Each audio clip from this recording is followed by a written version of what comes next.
بسم اللہ الرحمن الرحیم۔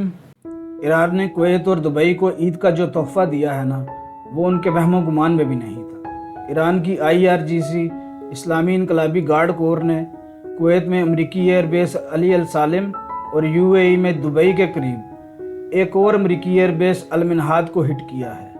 اصل میں کویت اور UAE کو ان حملوں کی توقع نہیں تھی، لیکن ایران نے عید کے دن ان کو بڑا سرپرائز دیا ہے۔ یہاں ایک بات سمجھنے کی ضرورت ہے کہ یہ کوئی عام حملے نہیں تھے۔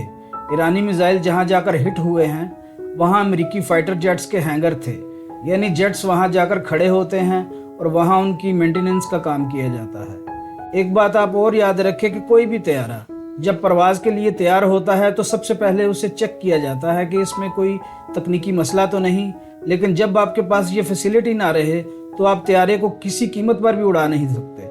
اب آپ بتائیں کہ جب آپ کے پاس طیارے کو چیک کرنے کی فیسلٹی نہ رہے تو مطلب آپ کا فضائی آپریشن بند ہو چکا ہے، یعنی یہ حملہ کر کے ایران نے امریکی فضائیہ کو اپاہج کر کے رکھ دیا ہے۔ ایک تو ایران نے امریکی فضائیہ کی ورکشاپس کو راکھ کا ڈھیر بنا دیا، اور دوسری طرف جہاں ان طیاروں کے لیے فیول سٹور کیا جاتا تھا، ایران نے ان ذخائر کو بھی جلا کر راکھ کر دیا ہے۔ اب فائٹر جیٹس اڑانے کے لیے امریکہ کے پاس نہ تو ایندھن ہے اور نہ ہی ان کی مینٹیننس کے لیے کوئی سہولت، یعنی یہ دو کام کر کے ایران نے UAE میں امریکہ کو مفلوج کر کے رکھ دیا ہے۔ دیکھیے، ایک بات تو آپ کو ماننی پڑے گی کہ جس طرح سے ایران نے اس جنگ میں ریٹیلیٹ کیا ہے، اس سے خطے میں اس کی ساکھ بہت اوپر گئی ہے، اور دنیا اب ایران کو ایک ابھرتی ہوئی طاقت کے طور پر دیکھ رہی ہے۔ اب آپ دیکھیے کہ بیلاروس کا صدر الیگزینڈر لوکاشینکو بھی ایران کے گن گا رہا ہے۔ اصل میں بیلاروس کا مطلب ہے رشیا، کیونکہ یہ خطے میں رشیا کی پراکسی ہے۔ جب بیلاروس بولتا ہے تو اس کا مطلب یہ ہوتا ہے کہ رشیا بول رہا ہے۔ الیگزینڈر لوکاشینکو نے آج کہا کہ ایران پر جو جنگ مسلط کی گئی اس میں وہ ثابت قدم رہا اور بہادری سے امریکہ اور اسرائیل کا مقابلہ کیا۔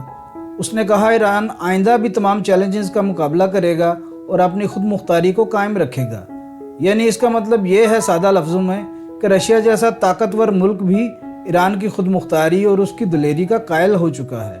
تو یہ عرب کس کھیت کی مولی ہیں؟ ایک بات آپ اور یاد رکھیں کہ مڈل ایسٹ میں کوئی بھی ملک بشمول اسرائیل ایران کا سامنا نہیں کر سکتا۔ اس جنگ میں اگر اسرائیل اکیلا ایران سے نمٹ سکتا تو وہ اکیلا لڑتا۔ اگر وہ اتنا ہی طاقتور ہے تو اسے امریکہ کی کیوں ضرورت پڑ رہی ہے ایران سے لڑنے کے لیے؟ اصل میں حقیقت یہ ہے کہ امریکہ اور اسرائیل دونوں مل کر بھی ایران کو شکست نہیں دے پا رہے۔ 28 فروری سے لے کر اب تک ایران نے امریکہ اور اسرائیل کے 127 ڈرونز اور 6 فائٹر جیٹس مار گرائے ہیں، جن میں ایک F-35 بھی شامل ہے۔ یہ وہی F-35 ہے نا جس دنیا میں سب سے جدید، سب سے خطرناک اور اسٹیلتھ ٹیکنالوجی کا شاہکار مانا جاتا ہے۔ ایران نے اس جدید ترین کلنگ مشین کے بھی پر کاٹ دیے ہیں۔ سچ پوچھئے تو F-35 گرنے کے بعد واشنگٹن اور پینٹاگون گہرے صدمے کی حالت میں ہیں۔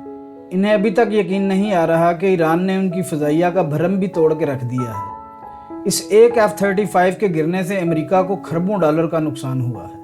جس ملک نے بھی امریکہ کو یہ طیارے خریدنے کے لیے آرڈر دیے ہوئے تھے، اب وہ سب کے سب کینسل سمجھو۔ آپ کو یاد ہے جب پاکستان نے انڈیا کے رافیل گرائے تھے تو اس کے شیئرز کیسے دھڑام سے گرے تھے؟ کیونکہ جو طیارہ جنگ میں گر جائے اس کا کوئی خریدار نہیں ہوتا۔ جب تک ایران نے F-35 نہیں گرایا تھا اس کی مارکیٹ ویلیو آسمان پر تھی، لیکن اب یہ زمین بوس ہو چکی ہے۔ ویسے اسرائیل کے چنگل میں پھنس کر امریکہ نے اپنا اتنا نقصان کروا لیا ہے کہ اس نے کبھی خواب میں بھی یہ سوچا نہیں ہوگا۔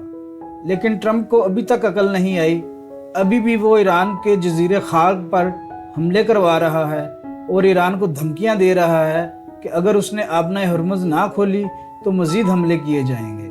ایران نے بھی دو ٹوک الفاظ میں کہہ دیا ہے کہ اگر خاک میں آئل فیسلٹیز کو ذرا بھی نقصان ہوا تو جن ممالک سے حملے ہوں گے ہم ان کی تمام آئل اور گیس فیسلٹیز کو جلا کر راکھ کر دیں گے۔ ایک بات آپ یاد رکھیں کہ اب یہ جنگ صرف جنگ نہیں رہی بلکہ عالمی معاشی بحران کا پیش خیمہ بن چکی ہے۔ جب کوئی جنگ میدان سے نکل کر تیل، معیشت اور عالمی تجارت تک پہنچ جائے تو آپ سمجھ جائیں کہ حالات قابو سے باہر ہو رہے ہیں۔ اب آگے جو سیناریو بن رہا ہے اس میں تمام خلیجی ممالک کی چیخیں سنائی دے رہی ہیں۔ ایک تو عربوں نے ایران سے مار کھائی، اور مار بھی ایسی کھائی کہ جس کا انہوں نے کبھی تصور بھی نہیں کیا ہوگا،